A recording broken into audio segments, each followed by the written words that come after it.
오늘 5번째 시간인데요. 지난 시간에 했던 게 오늘 151쪽 할 차례인데 앞부분하고 연결되는 그 내용이 부처와 마귀라고 해놓고 사실 지난 시간에 했던 149쪽에 삿된 공부인들이라고 해서 이제 공부를 한다고 하면서도 잘못된 공부를 하고 있는 사람들, 요즘 말로 하면은 사이비예요. 이단. 삿된 공부인이라는 말은.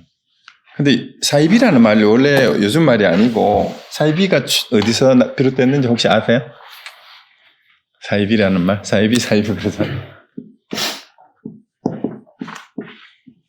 예, 사이비가 제일 처음에 나오는 게 맹자에 나와요.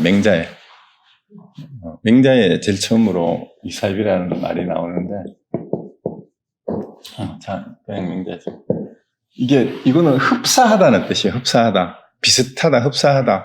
그런데 아니다라는 거예요. 사이비라면 흡사한데 아닌 거예요. 근데 사실 이단하고도 조금 달라요. 이단은 누구나 보면 알 수 있는 무리들이 이단이에요. 근데 사이비는 쏘가요. 진짜로. 비슷하기 때문에. 여기 비슷하다, 흡사하다는 뜻이거든. 비슷한데 그러나 아닌, 진짜가 아닌. 그걸 사이비라 그럽니다. 그래서 사쿠라 비슷한데. 네, 사쿠라. 일본말로는 사쿠라. 근데 우리가 사쿠라라고 그러는데 일본말로는 벚꽃이던데. 근데 어쨌든 이 맹자는 이 사이비를 굉장히 싫어했어요. 공자도 그랬고요. 그러니까 공자는 이게 향원이라 그래가지고 논어에서는 사이비란 말을 안 쓰고 향원이라는 말을 썼는데, 향원이라는 말은 이게 이 원자가 이렇게 쓰던가? 이게 들어가요. 이거는 좀 뜻이 좀 애매한데, 이게 시골에 수도분한 사람, 이런 식으로 번역을 해놓은 사람이 있는데, 왜 시골 동네에 가면은 사람 좋다고 하는 사람 있죠? 다 좋아, 뭐든지 다 좋아. 그리고 왜 한국 가보면 항상 여당인 사람 있죠? 정권이 바뀌어도. 늘 여당인 사람. 이제 그런 사람이 이제 종교 좋다고 두리뭉실하고 저 사람이 못한 게 없다. 그런 사람 괜찮아. 이런 사람이 세상에서는 사람 좋다라고 평가받는 사람이 향원인데, 공자는 이런 사람을 되게 싫어했어요. 그런 사람을 맹자는 주석을 달아가지고 사이비라 그랬어요. 진짜 사람이 좋고 성인 군자 비슷하게 인품이 좋은 것 같은 그런 너그러운 사람인 것처럼 보이는데 뭐예요? 사실은 이런 사람이 옳고 그른 것을 분간을 하게 못해가지고 사람들을 헷갈리게 만드니까 성인군자하고 비슷해 보이지만 가짜라는 거, 아니라는 거예요. 그래서 이런 사람은 이제 완전히 이제 학문을 망치고 진리를 그릇되게 하는 그런 사람이라고 아주 싫어했어요. 그래서 사이비가 왜 싫은가 하면은 보통 사람들은 사이비를 알아보지를 못해요. 진짜하고 흡사하기 때문에 쏙는 게 그게 사이비예요. 그래서 이제 공자는 이 사이비에 속지 않는 걸 불혹이라 그랬어요. 혹한다 그러잖아요. 여러분 나이 40을 불혹이라 흔히 그러잖아요. 근데 이 불혹은 뭐 여러 가지 이제 의미가 있지만 미혹하지 않는다, 혹하지 않는다, 유혹당하지 않는다라는 이런 뜻도 되지만, 근데 이제 세상에서는 이제 여러 가지 욕망에 유혹당하거나 혹하지 않는다라는 뜻으로도 쓰지만, 그거는 일반적인 세속적인 표현이고, 사실은 종교적인 철학적인 의미의 불혹은 사이비에 더 이상 홀리지 않는 거, 그게 불혹이에요. 근데 40이 넘어가지고 아직도 진짜와 가짜를 구분 못하면은 불혹이 안 된 거지. 40. 이게 40 다 안 된 사람 있나? 넘었어요? 여기는 40 안 돼. 40 안 됐어요? 40 다 돼가요? 40 넘었어요? 40이 넘었으면 이제 헷갈리면 안 돼. 사이비하고 진짜를 구분을 할 수 없으면은 정신연령 40이 안 된 거예요. 자, 일단 그래서 여기 삿된 공부인들이라는 얘기는 진짜 공부와 이제 잘못된 그릇된 공부를 구분하지 못하는 사람들을 지칭하는 이제 말인데, 이제 지난 시간에 두 개를 어떻게 구분을 했어요? 출가인과 속가인으로 구분을 했는데, 형식적으로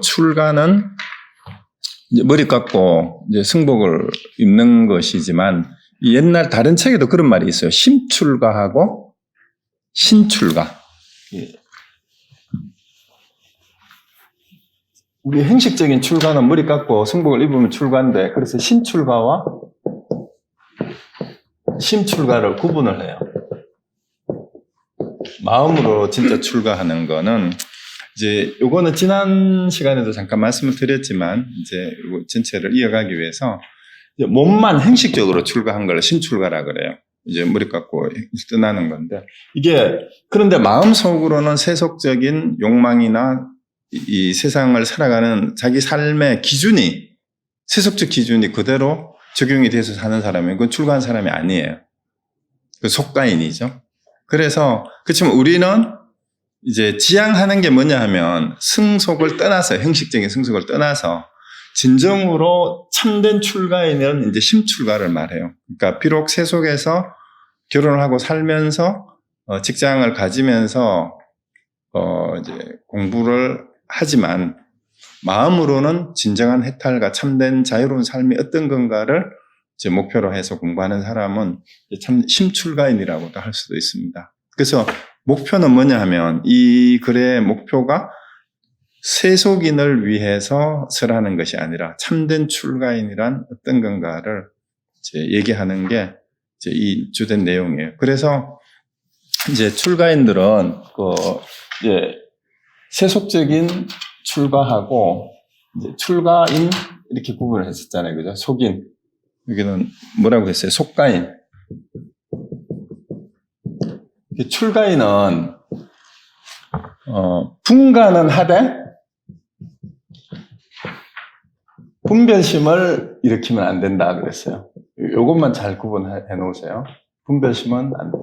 근데 반대로 세속의 사람들은 분별심은 끊임없이 일어나면서도 분간은 제대로 하지 못한다라는 게 지난주에 했던 거였어요. 뭐하고 부처하고 마귀를 분간을 못하는 거예요. 그래서 오늘 제목이 부처와 마귀예요, 그죠? 그래서 이 분간을 한다는 건 뭐고 분별심을 가진다라는 뭔가라는 거는, 첫째가 분간을 하는 거는 사이비와 사이비 아닌 것을 분간할 줄 알아야 돼요. 즉 부처와 마구니를 구분하는 것이 제대로 알아보는 게 분간을 할 줄 아는 거예요. 이게 이제 참된 출가인이죠. 근데 분별심이라는 건 뭐냐 하면은 세속적인 자기 기준으로, 세속적인 기준으로 좋다 싫다를 끊임없이 나누어서 애증을 하는 거예요. 애증. 좋은 것은 자꾸 애착을 하고 싫은 것은 미워하고 싫어하고 증오하고. 그러니까 우리가 애증이 없으면, 마음속에서 애착하는 바하고 증오하는 바가 없으면 그게 도인이에요. 그게 출가인이에요. 그래서 분별심을 일으킨다는 얘기는 끊임없이 좋다 싫다를 나누어서 애와 증오와 애착을 나누어 가지고 끊임없이 이거는 좋은 거, 이거는 나쁜 거 하고, 좋은 거는 자기가 가지려고 하고 가까이 하려고 하고, 싫은 거는 내치고 없애고 심지어는 이제 죽이려고 하고 없애려고 하고 멀리 하려고 하는 그 마음만 없으면 이제 출가인이 되는 거예요. 그래서 분별심을 버려라 하는 것은 그거예요. 그리고 차별은 이제 뭐라 그랬어요? 분별하고 차별의 차이는, 이거는 심리적인 내적인 자기가 이렇게 그 좋다 싫다를 구분하는 이제 심리적인 측면이라면, 차별은 그것이 밖으로 드러나는 행위예요. 말과 행동으로 드러나는 거. 상대방을 향해서 포커스가 이미 상대방에 가 있는 거죠. 그래서 그게 이제 지난 시간에 했던 내용이었습니다. 그래서 참과 거짓을 구분할 줄 알아야 된다라는 그 얘기였고요. 그래서 오늘 151쪽에 부처와 마귀는 거기에서 이제 이어지는 건데, 이제 다시 묻는 거예요. 이제 그 제자가 묻죠. 어떤 승려가 물었다. 어떤 것이 부처와 마귀입니까? 라고 물었어요. 자, 그래서 이제 구분을 해놓고 여기서부터 이제 잘 따라와야 됩니다. 자, 임재가 대답을 했는데 어떻게 말을 했냐면, 그대가 한순간 마음에서 의심하는 곳이 곧 부처와 마귀다. 이래가지고, 이거 부처와 마귀를 구분해서 설명을 해줘야 될 텐데, 이게 그 마음에 의심하는 것이 부처이기도 하고 마귀이기도 하고 이렇게 돼버려요. 그래서 이것을 제대로 읽어내야 된다는 얘기죠. 자, 이 말이 이제 진짜 선가의 선사들의 아주 독특한 그런 표현이 여기서 나타나고, 그 다음에 불교에서 제가 생각하는 기초교리에서도 가르쳐줬던 궁극적인 이 대상 세계에 대한 끊임없는 동일시가 자기 마음에서 일어난 거고, 부처든 마귀든 그것이 내가 생각을 일으키는 곳에서 비롯된다라는 것을 딱 단적으로 지적하는 문장이 이 문장이에요. 그리고 여기 번역을 순간이 아니라 생각으로 바꾸세요. 여기 원문도 일념이지 이 순간으로 왜 번역했는지는 이해가 안 돼요. 그리고 거기 밑에 원문을 보면 150페이지 맨 밑에 줄에 원문이 있잖아요. 문, 여하시 불마. 그 뭐가 부처와 마귀냐 이렇게 물은 거죠. 사운 여일념이라고 분명히 되어 있어요. 너의 한 생각이 이 말이에요. 그대의 한 생각이, 한 생각, 일념, 심. 그대가 한 생각, 마음에서가 아니라 마음이 의심을 일으키는 곳. 이렇게 직역을 그렇게 하는 게 훨씬 더 와닿아요. 그러니까 이 번역이 내가 보기엔 좀 마음에 안 들어준 건 결정적인 순간에 번역이 제대로 안 돼 있어요. 이게 번역이 잘 안 되는 이유가 첫 시간, 둘째 시간에 말씀드렸지만 그때 당시에 그 언어의 쓰임의 그 시대적인 그 혼란상도 있지만 궁극적인 깨달음에 대한 자기 체험이 없으면 이 번역이 제대로 되지를 않아요. 그래서 요거는 그대로 번역을 바꿔보세요. 그대가 한 생각, 마음이 의심을 일으키는 곳, 그것이 곧 부처와 마귀다. 자, 이게 뭔 말이냐 하면은요, 그 밑에를 읽어보고 제가 말씀드릴게요. 그대가 만약 온갖 법은 생겨나지 않으며 마음이 환상처럼 조화를 부린다는 것을 밝히 깨달으면 다시는 하나의 경계도 없고 하나의 법도 없어서 곳곳이 모두 깨끗할 것이니 이것이 바로 부처이다. 부처는 이렇게 설명을 했어요. 그 다음에 그러나 부처와 마귀는 더럽거나 깨끗한 두 가지 경계이다. 내가 보기에는 부처도 없고 중생도 없고 옛날도 없고 지금도 없다. 깨닫는 자는 곧장 깨달을 뿐 시간이 걸리지 않는다. 닦음도 없고 깨달음도 없고 얻음도 없고 이름도 없고 언제든 또 다른 법이 없다. 설사 이것을 넘어서는 하나의 법이 있다고 하더라도 나는 그것이 꿈과 같고 환상과 같다고 말한다. 내가 말하는 것은 이것이 전부다. 그 얘기할 게 없다라는 얘기죠. 자, 그러면 이제 처음으로 그 부분으로 다시 돌아와요. 넷째 줄에. 자, 그대가 한 생각 마음에서 의심하는 곳. 결국은 뭐예요? 뭘 의심을 해요? 뭘 의심하는 겁니까? 우리가 그 앞에서 나왔던 게 항상 수처작주, 입처개진이라 그랬잖아요. 그 수처작주한다라는 게 뭔 뜻이라 그랬어요? 그 직역을 하면은 가는 곳마다 주인이 되라라는 뜻인데 그게 뭐예요? 주인이 다른 말로 하면 뭐예요? 내가 부처라는 뜻이고 내가 부처라는 것은 내 자신을 바로 안다라는 뜻이에요. 자기를 바로 아는 거. 그러면 의심은 뭘 의심하는 거예요? 내가 주인이고 내가 부처라는 걸 의심하는 거. 내가 내 자신을 알지 못하는 게 의심하는 거예요. 그렇죠? 그러면은 그 의심하는 곳에서 부처와 마귀가 그게 곧 부처와 마귀라는 거니까 결국은 뭐예요? 내가 주인이고 부처임을 믿지 못하는 그 의심하는 마음이 마귀예요. 근데 내가 부처임을 아는 그 마음이 부처예요. 그러면 한 생각, 마음이 의심이 일어나는 그 자리는 같아요, 달라요? 부처든 마귀이든 결국은 뭐라는 얘기예요? 한 생각, 내 마음에서 일어나는 생각일 뿐이라는 거예요. 부처다 마귀다 하는 것조차도.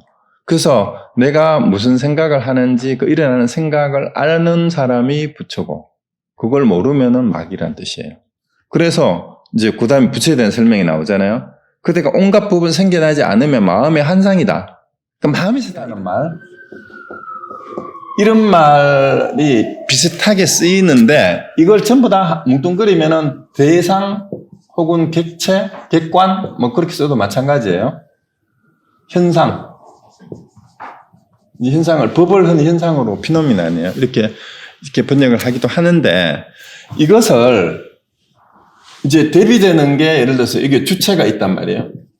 이것을 인식하는 이게 바깥 대상이고 이게 내면이라고 생각을 하면 우리는 늘 어떻게 생각하냐 하면 내가 여기에 있는 대상 요거는 일체법이라고 했을 때 모든 현상이라고 해석하면 돼요. 색은 모든 형상이 있는, 형상과 모양, 색깔이 있는 모든 것. 그 다음에 상도 마찬가지죠. 상도 법이나 색에 대해서 구체적으로 파악한 게 그게 상이에요. 근데 이것을 바깥에 있는 실체라고 생각을 하는 거예요. 우리는 세상을 인식을 하는 것이 바깥에 이런 것이 있다라고 생각하는데, 이런 모든 개념은 이 밖에 있는 외부 세계를 이런 것이 실제 있다라고 생각하는데, 사실은 이 개념들은 바깥에 있는 외부의 세계가 아니고 내 안에, 이게 카메라 렌즈라고 치면 이 카메라예요. 이거는 바깥의 피사체란 말이에요. 이것들이 이 카메라 렌즈를 통해서 들어와 가지고 나의 인식 작용을 통해서, 이게 인식이죠, 파악된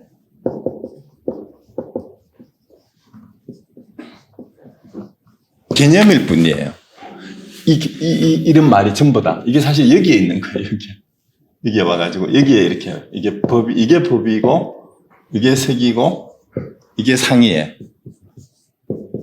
이게 뭔 말이냐 하면, 카메라가 이 피사체를 비추어가지고, 렌즈를 통해가지고, 이게, 이 상이 여기에 맺히잖아요. 진짜는 어느 거예요?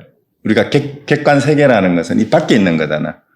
그런데, 불교에서는 말하는 것은 이게 아니에요. 이게 아니고, 불교에서 말하는 법과 색과 상은 내 마음에, 내 생각에 들어와서 나의 인식 작용을 통해서 내 마음이 구성한 개념일 뿐이에요, 이거는. 그러니까 이거는 뭐예요? 그래서 일체 유심조라는 말이 그래서 가능한 거예요. 아니면은 이 말이, 이것이 일체가 지칭하는 것이 요거냐예요. 요거만 헷갈리지 않으면 돼요. 일체를 바깥에 있는 외부 세계라고 파악하면 이 말은 성립이 되질 않아요. 그런데 요거라고 생각하면 어떻게 돼요? 바로 뭐가 돼요? 이해가 되죠. 그러면 일체유심조라는 말은 당연한 얘기가 돼요. 너무 쉬운 얘기예요. 그래서 우리 심리학이나 철학에서 왜 그 오리 토끼 그림이라든가 저 소녀하고 마귀 할멈 그림 뭐 이렇게 어떻게 보면은 이렇게도 보이고 이렇게도 보이는 그런 거 있잖아요. 왜 이렇게 해서 이렇게 그리면 그림을 이상한 그림을 좀 잘. 자, 이게 어떻게 보면 이게 토끼라고 보면 이게 토끼기고 토끼 눈이라고 생각하면 토끼처럼 보이기도 해요. 그런데 요걸 눈이라고 보고 거꾸로 이쪽이 뭐 공룡의 입이라고 보든 저 오리의 입이 주둥이라고 보든 또 그렇게 보면 또 오리처럼 보여요. 근데 이거는 뭐예요? 그림은 똑같은데 토끼라고 보는 사람은 내가 뭐예요? 토끼가 요거란 말이에요. 오리는 여기 있어요. 이게 토끼는 오리가 아니고. 무슨 말인지 알겠죠? 그럼 내가 결국은 똑같은 거를 보고 내가 파악한 것이 모든 이름이에요. 우리가 붙인 이름. 그러니까 이름이 이상실씨라 그랬어요? 그러면 여러분들은 이제 같은 동문 후배로서 이분을 안다고 생각하고 있잖아요. 근데 그 안다고 생각하는 게 이 사람 자체가 아니고 여러분들의 경험을 통해서 여러분이 인식한 사람일 뿐인 거예요. 이 사람의 실체는 어떤지 알 수가 없어. 그죠? 네가 나를 모르는데 난 너를 알겠느냐. 그게 그 말이에요. 그렇죠. 그러면은 요 개념만 헷갈리지 않으면 불교 공부가 굉장히 쉬워요. 그런데 불교 공부 어려운 이유가 이런 개념들이 바깥에 있는 거라고 생각을 하면은 불교가 어려워져요. 근데 요것은 내가 만들어낸 내 안에 나의 개념, 내가 생각해낸 개념으로서 이름 붙인 이름일 뿐이다라고 생각하면은 이건 전부 다가 뭐예요? 마음의 한 상처럼 이 말이 그 말이에요. 그 마음이 지어낸 그 본문의 151페이지가 그 말입니다. 그대가 만약 온갖 법, 이게 일체법이죠. 일체법은 생겨나지 않으며 마음이 한 상처럼 조화를 부른다는 것을 밝히 깨달으면 이게 그 말입니다. 그래서 온갖 법은 원래 뭐예요? 내 마음 속에서 실제 있는 게 아니에요. 마음에는 이런 게 없다 이 말입니다. 그런데 내 마음에서 환상처럼 생각해낸 것일 뿐이다라는 얘기죠. 그걸 깨달으면 다시는 하나의 경계도 없고 하나의 법도 없어서 곳곳이 모두 깨끗할 것이니, 이 경계라는 말이 뭐냐 하면은 이 모든 것이 경계예요. 경계라는 말은 뭐뭐를 구분하는 거잖아요. 구분하는 거. 이 계라는 것은. 그 대상 세계를 구분 지우는 거. 분별을 일으키는 거. 그게 경계예요. 그러니까 경계가 없으니까 뭐뭐에 대해서 어떤 현상이다 하는 법도 없는 거예요. 그 현상도 없어서 곳곳이 모두 깨끗할 것이지. 그러니까 이런 게 한상인 줄 알면은 내 마음 속에서 뭐 이런 것들이 실제 한다라고 할 게 아무것도 없는 거예요. 그러니까 깨끗하다. 이게 부처다. 그게 부처다. 그런데 막이라는 건 또 뭐냐 하면 이런 게 원래 없다라는 걸 아는 그 마음이 깨끗한 마음인데 그게 부처인데 이것이 오염되는 거, 더러움, 뭘 오염이 돼요? 온갖 생각으로 오염이 되면 그게 막이라는 거예요. 그 얘기입니다. 그러나 부처는 더럽거나 깨끗한 두 가지 경계다. 그래서 요거를 아까 얘기했던 분간하고 분별. 자, 더럽다 깨끗하다를 분별심 내지 마라 했을 때는 어떻게 해야 돼요? 어떤 사람을 보고 저 더러운 인간, 깨끗한 인간 이러면은 뭐예요? 분별심이에요. 그래서 여기서 말하는 더럽거나 깨끗한 두 가지 경계라는 말은 위에서 얘기한 것처럼 일체 법이 내 마음이 지어낸 한상이기 때문에 본래 그런 건 없다라는 것을 아는 마음이 진짜 깨끗한 거고, 그런데 그것이 뭐가 있다라고 착각하는 것이 더러운 거예요. 여기서는 분별을 해야 돼요? 분간을 해야 돼요? 분간을 해야 되는 거예요. 이거는 분간을 해야 되는 거예요. 그래서 더럽거나 깨끗한 두 가지라는 그 분간이 돼야 되죠. 그래서 반야신경에는 원래 더럽고 깨끗한 게 없다 그러잖아. 불구부정이에요. 그거는 분별을 하지 말라는 얘기고, 여기서 이제 물들었다 깨끗하다라는 얘기는 본래 깨끗한 마음에 한 생각이 일어난 것을 물들었다고 하는 거예요. 본래 깨끗한 마음에는 아무것도 없는데 거기에 뭐뭐가 있다라고 자기가 생각을 일으키면 그게 물든 거예요. 그것이 오염된 거니까 그게 말. 그래서 내가 보기에는 부처도 없고, 원래는 부처도 없어요, 사실은. 그리고 여기서 다시 부정을 하잖아. 깨끗하다, 더럽다 할 것도 사실은 없는 거예요. 진짜 깨끗한 데에서는. 중생도 없고, 옛날도 없고, 지금도 없다니까. 시간관이 부정되잖아. 옛날, 지금이 없고. 그래서 깨닫는 자는 곧장 깨달을 뿐 시간이 걸리지 않는다 봐요. 옛날도 없고, 지금도 없으니까, 뭐라 그래요? 곧장, 그냥 바로 이 자리에서 이 말이에요. 이 자리에서 바로 깨달을 뿐 시간이 전혀 걸리지 않아요. 은하대오라는 말이 그 말입니다. 바로 깨닫는 게 도노한다라는 말도 있고, 그래서 뭐 그런 말들을 많이 하는데 깨닫는데 시간이 걸리지 않는다라는 얘기예요. 이것만 알면. 그런데 이제 교리적으로 공부를 하다가 보면은 몇 급을 다시 태어나고 수행을 하고 해야만 깨닫는다라고 얘기를 하잖아요. 그런데 여기서는 시간을 부정해버리니까 이 자리에서 바로 깨닫는 거예요. 그럼 왜? 시간이라는 것도 여기 있는 거예요. 아니면 시간이라는 개념도 내가 지어낸 것일 뿐이에요. 공간도. 그렇기 때문에 이거는 실체가 없는 거예요. 시간도 공간도. 모든 거를 여기다가 다 집어넣으면 돼요. 세상에서 이름 붙인 모든 개념이 외부 세계에 객관적으로 존재한다고 생각했던 모든 우리의 개념이 사실은 뭐예요? 우리의 인식작용으로 붙인 이름에 불과하다라는 걸 깨닫는 순간, 그게 공이에요. 이런 게, 이게 실체가 없는 거였고, 다만, 자, 그런데 이게, 아까 이 그림을 다시 보세요. 이 그림이 뭔지는 알 수 없어요. 여기에 대해서는 부처님은 얘기하지 않아요. 다만, 저걸 어떻게 보느냐만 문제 삼는 거예요. 그래서 토끼로 봤다라는 것도 상이다. 그런 건 없다. 오리로 봤다라고 하면은 오리는 없다. 토끼는 없다. 공룡으로 보면 공룡은 없다. 그게 일체를 부정하는 논리예요. 그러니까 외부 세계에 대해서 말을 하지 않았어요. 내 마음의 어떤 조화를 얘기하는 거죠. 자, 그래서 곧장 깨닫는다는 말은 그 얘기고. 그러니까 닦음도 없다는 건 닦을 것도 없어요. 닦을 것도 없어요. 닦을 것도 없고 깨달을 것도 없고 얻을 것도 없고 잃을 것도 없습니다. 그리고 언제든 또 이거 달리 뭐가 다른 법이라는 것은 다른 현상이라고 해도 되지만 다른 가르침이라고 해도 돼요. 또 다른 진리라고 해도 돼요. 또 이것 말고 다른 진리나 다른 가르침이 없다라는 거예요. 그것 말고는.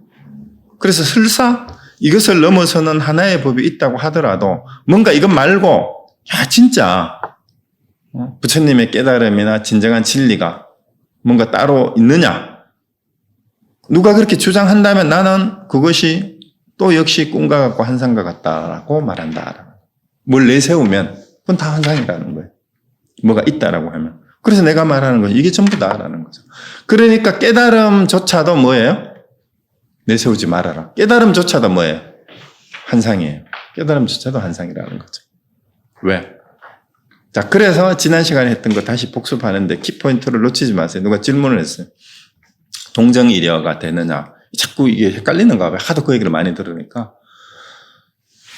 자, 그럼 요 틀에 넣어서 동정이려도 다시 세부로 다시 해야 돼. 동정이려라는 말은 움직이고 가만히 있는 거잖아. 그죠?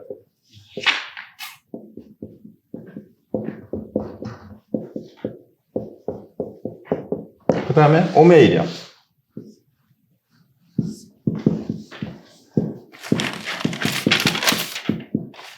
그 다음에 몽중이려.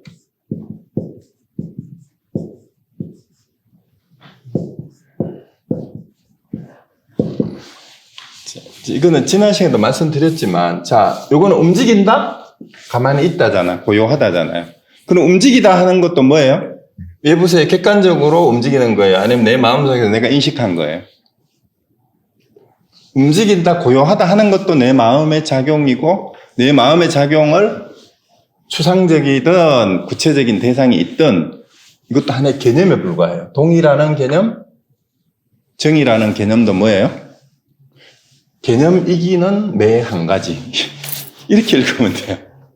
그러면은 움직인다, 가만히 있다라는 것 자체가 실체가 있어요, 없어요? 중론을 하신 분들은 이해가 되죠?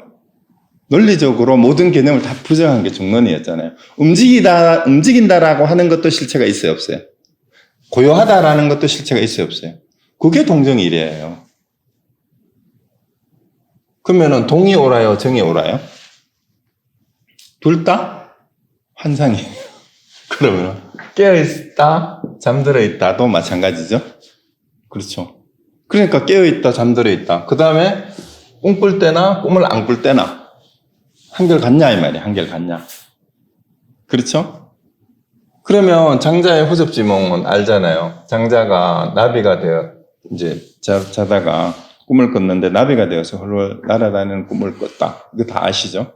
근데 꿈에서 깨고 나서 지금 내가 나비가 지금 장자가 된 꿈을 꾸고 있는 건지 모르겠다. 이렇게 얘기를 하잖아요. 그리고 결국은 뭐라는 얘기야? 그것도 꿈이라는 거야. 그것도 꿈이잖아. 그러니까 어느 것 다 전부 다 이거는 뭐예요? 동정이래가 되느냐, 오매이래가 되느냐, 몽중이래가 되느냐를 깨달음의 기준으로 내세우면 안 된다라는 말이 그 말이에요. 그럼 여기서 뭐예요? 설사 이것을 넘어서는 하나의 법, 깨달으면 이게 돼야 된다라고 이런 걸 내세운다면 뭐예요? 그 임재 스님의 입장, 나는 그것이 꿈과 같고 환상 같다고 말한다. 뭐든지 내세우면 안 된다는 얘기예요. 물론 이거는 그런 식으로 안 쓰고 뭐라고 써요? 내 마음의 상태가 움직일 때나, 가만히 있을 때나, 잠잘 때나, 깨어 있을 때나, 꿈을 꿀 때나, 꿈을 꾸지 않을 때나 내 마음이 한결 같느냐 이렇게 묻는 거예요. 그렇게 묻는데 본래 마음은 어때요? 본래 마음은 원래 한결 같아요. 근데 이 말도 틀렸어요. 본래 마음은 한결 같다고 할 것조차도 없어요. 그렇죠? 마음은 본래 없어요. 그런 마음은 없다 이 말입니다. 이렇게 한결 같은 마음은 본래 없어요. 근데 본래 없기 때문에 마음은 한결 같아요. 그 얘기를 해줘야 해. 본래 실체가 없기 때문에 한결 같은 거예요. 뭐가 있다 하면 한결 같을 수가 없죠. 왜? 있으면 상이 되니까. 상대적으로 되니까 군 움직이게 되는 거니까. 다시 마음은 없기 때문에 한결 같아요. 실체가 없기 때문에. 그래서 왜 이런 식으로 역설적으로밖에 표현할 수밖에 없느냐 하는 게 이제 끊임없이 어떤 진리를 얘기하면서 깨달음을 얘기하면서 개념에 얽매여 가지고 개념의 노예가 되는 그런 것들을 잘라버리기 위해서 그러는 거예요. 그래서 개념의 노예가 된다라니까 이상하게 생각하는데 상식적으로 생각하면은 모든 종교가 생겨나면 참 창시자들은 끊임없이 자유롭고 진리 안에서 너희가 자유롭게 되리라. 이제 예수님 말씀처럼 그것을 가르쳤는데 그분들의 추종자들은 끊임없이 말씀 자체가 뭐가 돼요? 도구마가 돼버려. 도구마가 돼. 이데올로기가 돼버린다고. 정치적으로는. 그래서 도구마의 세뇌가 되니까 추종자가 되는 거예요. 정치적으로도 이데올로기의 세뇌가 되니까 그러니까 뭐가 돼요? 극단적인 그런 사람들이 돼버리는 거예요. 그래서 진정한 종교는 그거를 끊임없이 깨버리고 해방시켜주는 거예요. 일체 모든 정신적인 세뇌로부터. 그러니까 진짜 해방이죠. 그것을 얘기하는 게 이제 그래서 그것을 끊임없이 깨주고 열어주고 자유롭게 해주는 게 부처라면 뭐가 있다라고 자꾸 얘기를 하면 그게 마귀가 되는 거예요. 마귀가 돼요. 그래서 이제 임재가 말하는 거 그게 전부라는 거예요. 그거 말고 뭐가 또 있겠느냐 이 말입니다. 그래서 제발 사이비에 속지 마라라는 그 얘기입니다. 자, 그 다음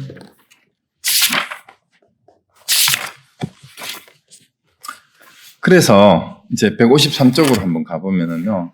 이제 밝게 듣는 사람이 어떤 게 밝게 듣는 사람이냐 스님들이요. 바로 지금 눈앞에 홀로 밝고 뚜렷하게 듣는 이 사람은 어디서든지 막히지 않고 온 우주를 관통하며 삼계에서 자유자재하여 어떤 차별 경계에 들어가더라도 바뀔 수 없다. 한 찰나 사이에 법계에 들어가 부처를 만나면 부처를 말하고 조사를 만나면 조사를 말하고 나한을 만나면 나한을 말하고 아기를 만나면 아기를 말하니 모든 곳을 두루 다니며 중생을 교화하지만 한순간에서 벗어난 적이 없다. 어디에서나 깨끗한 빛이 온 우주를 꿰뚫으니 온갖 법이 한결같다. 이제 이것은 이제 이걸 깨달아서 제대로 알아듣는 사람에 대한 묘사예요. 그런데 여기서 스님들이라고 번역을 했는데 도류예요. 원문이 도류. 이 도반들이요. 이 말이에요. 함께 공부하는 도반 여러분 이렇게 해석하는 이 책에는 그렇게 번역이 되어 있어요. 다른 책에 보면은 함께 돌을 닦는 도반 여러분 이런 뜻입니다. 그 바로 지금 눈앞에라는 말이 즉금 목전이다. 지금 바로 눈앞에 이 말이에요. 홀로 밝고 뚜렷하게 듣는 이 사람. 그게 누구예요? 이게 누구를 지칭하는 거야? 바로 지금 눈앞에서 홀로 밝고 뚜렷하게 듣는 이 사람. 누굽니까? 네? 누구예요? 임재? 누구야? 스님들? 지금 우리 모두야. 지금 이 자리. 지금 이 자리. 당나라 때 그 스님들이 아니고 지금 여기서 우리가 이걸 읽고 듣고 있잖아요. 제가 말하고 이 사람 어디서든지 막히지 않고 온 우주를 관통하며 상계에서 자유자재하여 어떤 차별 경계에 들어가도 바뀔 수 없다. 이 사람 누구예요? 근데 우리라고 하면서 여러분은 정말로 상계를 관통하고 자유자재합니까? 그래야 돼요. 그래야 된다라는 의무형이에요. 아니면 지금 그래요. 정말로. 그래서 얘기할 거 그뿐인데.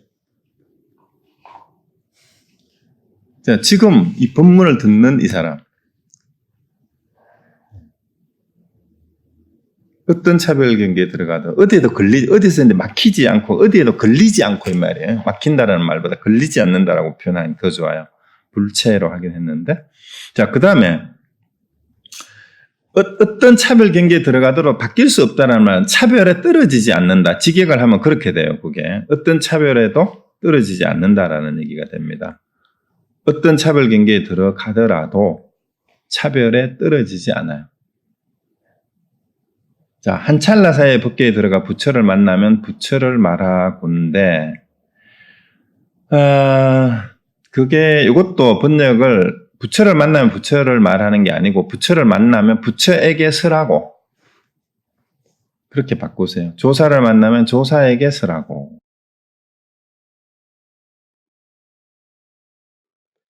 뭐 조사를 만나면 조사를 말하고 해도 되긴 되겠다. 나한을 만나면 나한에게 서라고. 아기를 만나면 아기에게 서라니. 이게 뭐냐면은 만나는 쪽쪽 뭘 말한 거예요? 만나는 그것이 네가 바로 그거다라고 얘기하는 거예요. 부처를 만나면 네가 부처다. 조사를 만나면 네가 조사다. 나를 만나면 네가 나다. 아기를 만나면 네가 아기다라는 거예요. 여기서 만난다라는 말이 뭐예요? 요거를 거꾸로 읽어야 됩니다. 그러니까 자, 이거를 한 바퀴 회전을 시켜야 돼요. 자, 만난다라고 했을 때 대상을 만난 거예요. 누구를 만난 거예요? 내 안에 들어왔어요. 내가 이 대상을 만나는 게 아닙니다. 부처를 만나든 조사를 만나든 나한을 만나든 아기를 만나든 뭐예요? 내가 만났다고 한다면은 내가 누구를 만났어요? 부처를 만나서 조사를 만났어요. 나한을 만나서 아기를 만나서 하면 내가 만났다라는 건 누가 누구를 만난 거예요?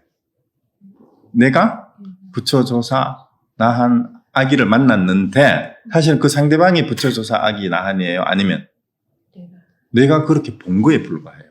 그러니까 내가 부처를 봤다 하면은 내가 부처고 내가 나한을 봤다면 내가 나한이고 내가 아기를 봤다면 내가 아기예요. 그렇게 읽어야 돼요. 그래서 만나서 상대방하고 무슨 말을 한다라는 얘기가 아닙니다. 내가 부처를 봤다면, 부처를 만났다면 내가 부처예요. 이렇게 읽어야 돼요. 내가 나한을 만났다면 내가 나한이에요. 내가 조사를 만났다면 내가 조사예요. 왜? 그 조사를 조사로 알아보는 사람이 조사고, 부처를 부처로 알아보는 게 부처고, 그 다음에 상대방을 아기로 보는 게 그게 아기예요. 그렇죠? 그래서 이거는 자주 제가 말씀드리는 밥맛 없는 인간 할 때 저 인간이 밥맛 없는 게 아니고 내가 밥맛 없는 인간이라. 그러니까 똑같잖아요. 그러니까 상대방을 악이다 막이다라고 하면 내가 막인 거예요. 그렇게 읽으시면 됩니다. 그래서 모든 것을 두루 다니며 중생을 교화하지만 여기도 한 생각이에요. 한 순간이 아니고 한 생각을 떠난 적이 없다. 한 생각도 떠난 적이 없다. 이렇게 바꾸세요. 내가 모든 것을 두루다니며 중생을 교화하지만 한 생각을 떠난 적이 없다. 어디에서? 무슨 생각을 하든 자기 자리에 주인 자리에서 그 주인 자리가 뭐예요? 마음 자리에서 내 마음에서 사실은 하나도 그게 떠난 적이 없다 이 말이에요. 한순간에 한 생각도 내 마음을 떠난 적이 없다 이 말이에요. 어떤 것도 뭘 만나든지 간에 온갖 중생을 다 만나서 교화하더라도 내 마음 자리에요. 한순간 벗어난 적이 없다. 한 생각도 내 마음 자리에서 벗어난 적이 없다. 그렇게 해놓으세요. 자, 어디에서나 깨끗한 빛이 온 우주를 꿰뚫으니 온갖 법이 한결같다. 여기서 말하는 한결같다도 마찬가지예요. 만법이라는 말이 뭐예요? 어디에서나 깨끗한 빛이 마음이죠. 마음이 온 우주를 꿰뚫으니 말이에요. 마음이나 지혜가 깨끗한 빛이에요. 불교에서 말하는 빛은 지혜의 비유입니다. 그리고 지혜는 곧 마음이에요. 본래 마음. 그래서 어디에서나 깨끗한 빛, 이 마음이 온 우주를 꿰뚫으니 온갖 법이 뭐예요? 한결같다라는 것은 전부 다 뭐예요? 내 마음의 투영일 뿐이라는 거예요. 내 마음의 투영. 온갖 법이 한결같다라는 것은. 만법이 일이라는 얘기는 그 얘기가 되는 겁니다. 그러니까 밝게 듣는 사람은 이렇게 듣고 이렇게 말한다라는 얘기예요. 이렇게 보고 듣고 말하고 행할 수 있는 사람이 바로 부처고 다른 말로 대의자유인이고 투탈자재한 사람이다라는 그 얘기가 되는 겁니다. 잠깐 쉬었다가 하겠습니다.